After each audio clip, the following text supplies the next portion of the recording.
ओम शांति। 31 अक्टूबर 2025 की मुरली है। मुख्य रूप से बाबा ने कहा, राजाई प्राप्त करने के लिए पढ़ने की गॉड फादरली यूनिवर्सिटी व कॉलेज संगम पर बाप ही खोलते हैं। ऐसी यूनिवर्सिटी सारे कल्प में नहीं होती। इस यूनिवर्सिटी में पढ़ाई पढ़कर तुम डबल सिरताज राजाओं का राजा बनते हो। आगे कहा, रूहानी सल्वेशन आर्मी बन स्वयं को और सर्व को सही रास्ता बताना है। सारी दुनिया को विषय सागर से सेल्वेज करने के लिए बाप का पूरा मददगार बनना है। ज्ञान योग से पवित्र बन आत्मा का श्रृंगार करना है, शरीरों का नहीं। आत्मा के पवित्र बनने से शरीर का श्रृंगार स्वतः हो जाएगा। अब सुनते हैं महावाक्यों को विस्तार से। बाबा ने कहा, मीठे बच्चे, तुम हो स्पिरिचुअल रूहानी इनकॉग्निटो सल्वेशन आर्मी। तुम्हें सारी दुनिया को सल्वेज करना है, डूबे हुए बेड़े को पार लगाना है। प्रश्न है, संगम पर बाप कौन सी यूनिवर्सिटी खोलते हैं जो सारे कल्प में नहीं होती? उत्तर, राजाई प्राप्त करने के लिए पढ़ने की गॉड फादरली यूनिवर्सिटी व कॉलेज संगम पर ही बाप खोलते हैं। ऐसी यूनिवर्सिटी सारे कल्प में नहीं होती। इस यूनिवर्सिटी में पढ़ाई पढ़कर तुम डबल सिरताज राजाओं का राजा बनते हो। ओम शांति। मीठे मीठे रूहानी बच्चों से पहले बाबा पूछते हैं, यहाँ आकर जब बैठते हो तो अपने को आत्मा समझ बाप को याद करते हो, क्योंकि यहाँ तुमको कोई धंधा दोरी मित्र संबंधी आदि भी नहीं है। तुम यह विचार करके आते हो कि हम बेहद के बाप से मिलने जाते हैं। कौन कहते हैं? आत्मा शरीर द्वारा बोलती है। पारलौकिक बाप ने यह शरीर उधार पर लिया है। इनसे समझाते हैं, यह एक ही बार होता है जो बेहद का बाप आकर सिखलाते हैं। अपने को आत्मा समझ बाप को याद करने से तुम्हारा बेड़ा पार होगा। हर एक का बेड़ा डूबा हुआ है। जो जितना पुरुषार्थ करेंगे उतना बेड़ा पार होगा। गाते हैं ना, हे मांझी, बेड़ा अर्थात नैया मेरी पार लगाओ। वास्तव में हर एक को अपने पुरुषार्थ से पार जाना है। जैसे तैरना सिखलाते हैं, फिर सीख जाते हैं तो आप ही तैरते हैं। वो सब है जिस्मानी बातें, यह है रूहानी बातें। तुम जानते हो, आत्मा अभी कीचड़ के दुवन अर्थात दलदल में फंस गई है। इस पर हिरण का भी मिसाल देते हैं। पानी समझ जाते हैं, परंतु वो होती है कीचड़, तो उसमें फंस पड़ते हैं। कभी कभी स्टीमर्स, मोटरें आदि भी कीचड़ में फंस पड़ते हैं, फिर उनको सेल्वेज करते हैं। वो सब है सेल्वेशन आर्मी। तुम हो रूहानी। तुम जानते हो, सब माया के दुवन में बहुत फंसे हुए हैं। उनको माया का दुवन कहा जाता है। बाप आकर समझाते हैं, इनसे तुम कैसे निकल सकते हो। वो सेल्वेज करते हैं। उसमें मदद चाहिए आदमी को आदमी की। यहाँ तो फिर आत्मा जाकर दुवन में फंसी है। बाप रास्ता बताते हैं, इनसे तुम कैसे निकल सकते हो। फिर दूसरों को भी रास्ता बता सकते हो। अपने को और दूसरों को रास्ता बताना है कि तुम्हारी नैया इस विषय सागर से क्षीर सागर में कैसे जाए। सतयुग को कहते हैं क्षीर सागर, अर्थात सुख का रास्ता। यह है दुख का सागर। रावण दुख के सागर में डुबोते हैं, बाप आकर सुख के सागर में ले जाते हैं। तुमको रूहानी सल्वेशन आर्मी कहा जाता है। तुम श्रीमत पर सबको रास्ता बताते हो, हर एक को समझाते हो। दो बाप है, एक हद का, दूसरा बेहद का। लौकिक बाप होते हुए भी सब पारलौकिक बाप को याद करते हैं, परंतु उनको जानते बिल्कुल नहीं हैं। बाबा कोई ग्लानि नहीं करते हैं, परंतु ड्रामा का राज समझाते हैं। यह भी समझाने के लिए ही कहते हैं कि इस समय सभी मनुष्य मात्र 5 विकारों रूपी दलदल में फंसे हुए आसुरी संप्रदाय है। दैवी संप्रदाय को आसुरी संप्रदाय जाकर नमन करते हैं, क्योंकि वो संपूर्ण निर्विकारी है। सन्यासियों को नमन करते हैं, वो भी घर बार छोड़कर जाते हैं, पवित्र रहते हैं। इन सन्यासियों और देवताओं में रात दिन का फर्क है। देवताओं का तो जन्म भी योग बल से होता है। इन बातों को कोई जानते नहीं। सब कहते हैं ईश्वर की गति मत न्यारी, ईश्वर का अंत नहीं पा सकते। सिर्फ ईश्वर व भगवान कहने से इतना लव नहीं आता है। सबसे अच्छा अक्षर है बाप। मनुष्य बेहद के बाप को नहीं जानते तो जैसे ऑर्फन है। मैगजीन में भी निकाला है, मनुष्य क्या कहते और भगवान क्या कहते हैं। बाप कोई गाली नहीं देते हैं, बच्चों को समझाते हैं, क्योंकि बाप तो सबको जानते हैं ना। समझाने लिए कहते हैं इनमें आसुरी गुण है, आपस में लड़ते रहते हैं। यहाँ तो लड़ने की दरकार नहीं है। वो है कौरव अर्थात आसुरी संप्रदाय, यह है दैवी संप्रदाय। बाप समझाते हैं मनुष्य मनुष्य को मुक्ति व जीवन मुक्ति के लिए राजयोग सिखलाए, यह हो नहीं सकता। इस समय बाप ही तुम आत्माओं को सिखला रहे हैं। देह अभिमान देही अभिमानी में फर्क देखो कितना है। देह अभिमान से तुम गिरते आए हो, बाप एक ही बार आकर तुमको देही अभिमानी बनाते हैं। ऐसे नहीं कि तुम सतयुग में देह से संबंध नहीं रखेंगे। वहाँ यह ज्ञान नहीं रहता कि मैं आत्मा परम पिता परमात्मा की संतान हूँ। यह ज्ञान अभी ही तुमको मिलता है, जो प्राय लोप हो जाता है। तुम ही श्रीमत पर चल प्रारब्ध पाते हो। बाप आते ही है राजयोग सिखलाने। ऐसी पढ़ाई और कोई होती नहीं।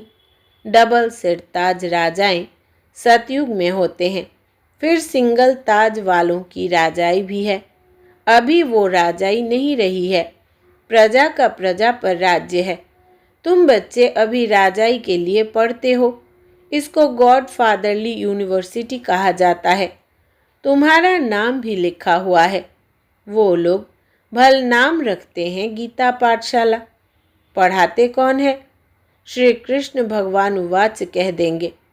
अब श्री कृष्ण तो पढ़ा न सके। श्री कृष्ण तो खुद पाठशाला में पढ़ने जाते हैं। प्रिंस प्रिंसेस कैसे स्कूल में जाते हैं? वहाँ की भाषा ही दूसरी है। ऐसे भी नहीं कि संस्कृत में गीता गाई है।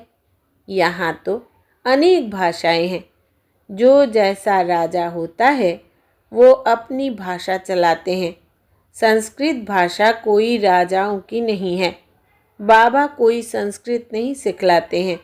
बाप तो राजयोग सिखलाते हैं सतयुग के लिए।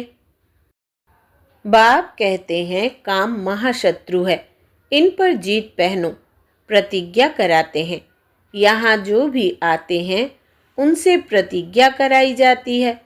काम पर जीत पाने से तुम जगत जीत बनेंगे। यह है मुख्य विकार। यह हिंसा द्वापर से चली आती है, जिससे वाम मार्ग शुरू हुआ। देवताएं कैसे वाम मार्ग में जाते हैं? उनका भी मंदिर है, वहाँ बहुत छी चित्र बनाए हैं। बाकी वाम मार्ग में कब गए, इसकी तिथि तारीख तो है नहीं। सिद्ध होता है काम चिता पर बैठने से काले बनते हैं, परंतु नाम रूप तो बदल जाता है ना। काम चिता पर चढ़ने से आयरन एजेड बन पड़ते हैं। अभी तो 5 तत्व भी तमो प्रधान है ना, इसलिए शरीर भी ऐसे तमो प्रधान बनते हैं। जन्म से ही कोई कैसे हो पड़ते हैं। वहाँ तो एकदम सुंदर शरीर होते हैं। अभी तमो प्रधान होने के कारण शरीर भी ऐसे हैं। मनुष्य ईश्वर प्रभु आदि भिन्न भिन्न नामों से याद करते हैं, परंतु उन बेचारों को पता ही नहीं है। आत्मा अपने बाप को याद करती है, हे बाबा आकर शांति दो। यहाँ तो कर्मेंद्रियों से पाठ बजा रहे हैं, तो शांति कैसे मिलेगी?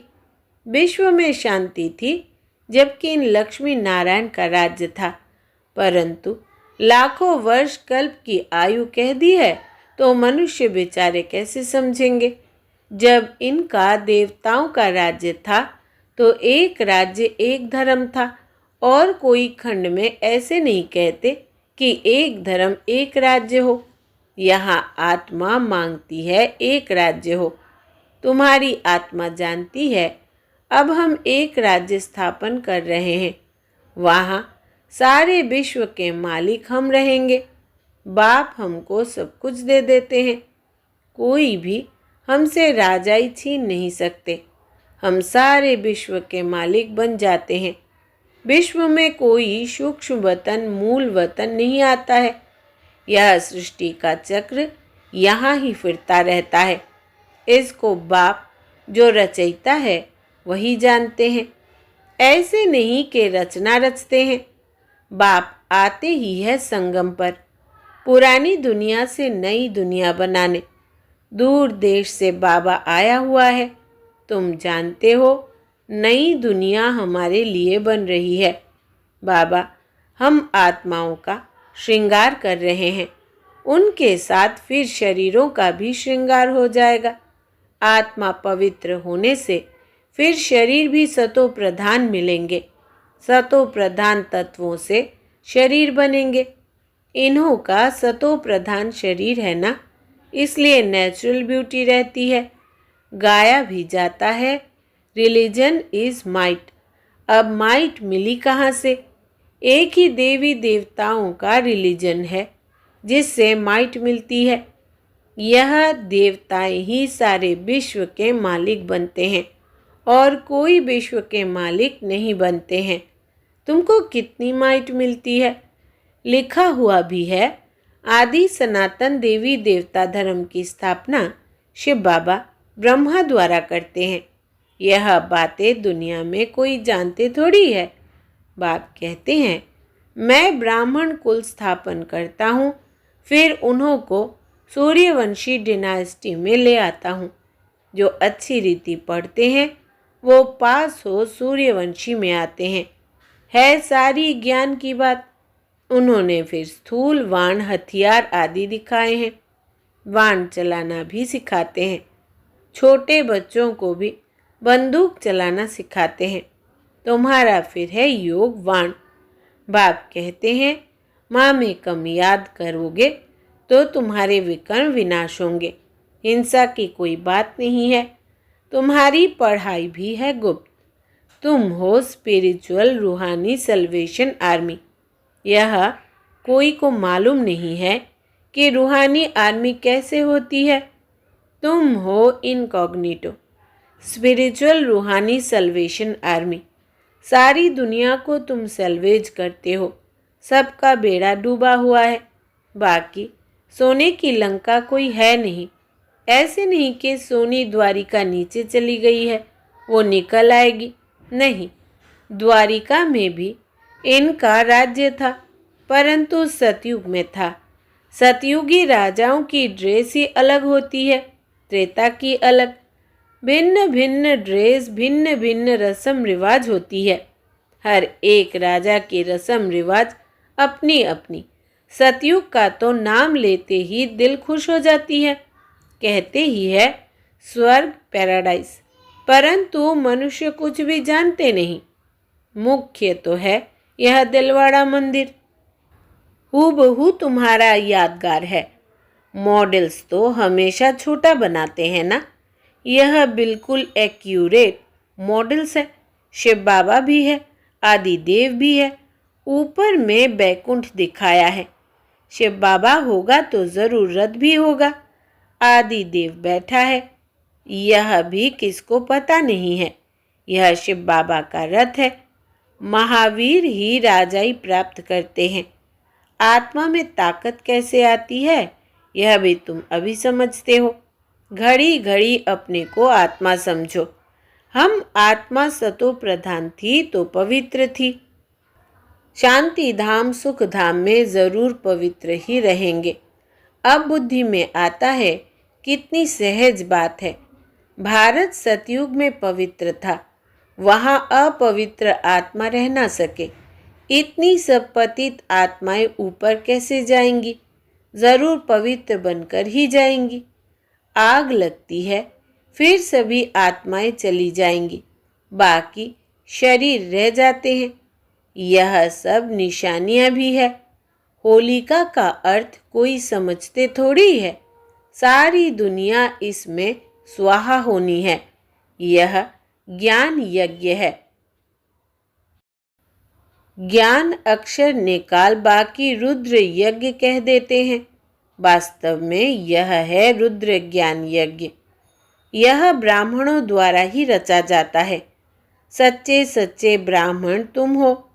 प्रजापिता ब्रह्मा की तो सब औलाद है ना। ब्रह्मा द्वारा ही मनुष्य सृष्टि रची जाती है। ब्रह्मा को ही ग्रेट ग्रेट ग्रैंडफादर कहा जाता है। उनका सीजरा होता है ना। जैसे अलग अलग वैरायटी का सीजरा रखते हैं। तुम्हारी बुद्धि में है कि मूल वतन में है आत्माओं का सीजरा। कायदे मुजीब शिव बाबा, फिर ब्रह्मा विष्णु शंकर, फिर लक्ष्मी नारायण आदि, यह सब है मनुष्यों के सीजरे। अच्छा, मीठे मीठे सिकिलदे बच्चों प्रति माता पिता बाप दादा का याद प्यार और गुड मॉर्निंग। रूहानी बाप की रूहानी बच्चों को नमस्ते। हम रूहानी बच्चों की रूहानी माता पिता बाप दादा को याद प्यार, गुड मॉर्निंग और नमस्ते बाबा नमस्ते। धारणा के लिए मुख्य सार। पहला, रूहानी सल्वेशन आर्मी बन स्वयं को और सर्व को सही रास्ता बताना है। सारी दुनिया को विषय सागर से सल्वेज करने के लिए बाप का पूरा पूरा मददगार बनना है। दूसरा, ज्ञान योग से पवित्र बन आत्मा का श्रृंगार करना है, शरीरों का नहीं। आत्मा के पवित्र बनने से शरीर का श्रृंगार स्वतः हो जाएगा। वरदान है आज का।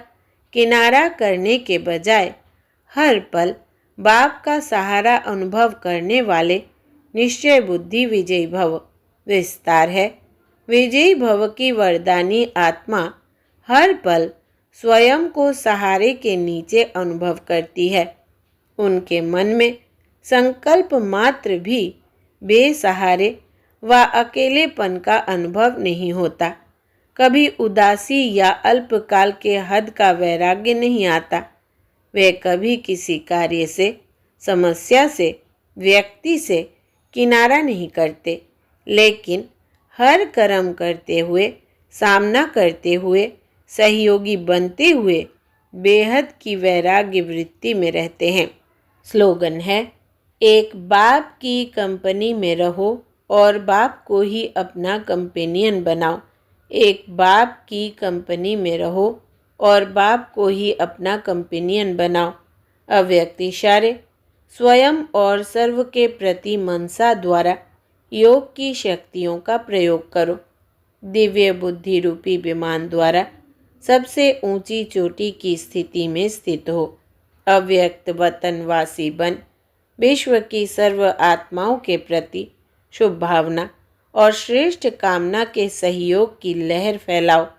योग के प्रयोग द्वारा दुखी अशांत आत्माओं को शांति और शक्ति की सकाश दो।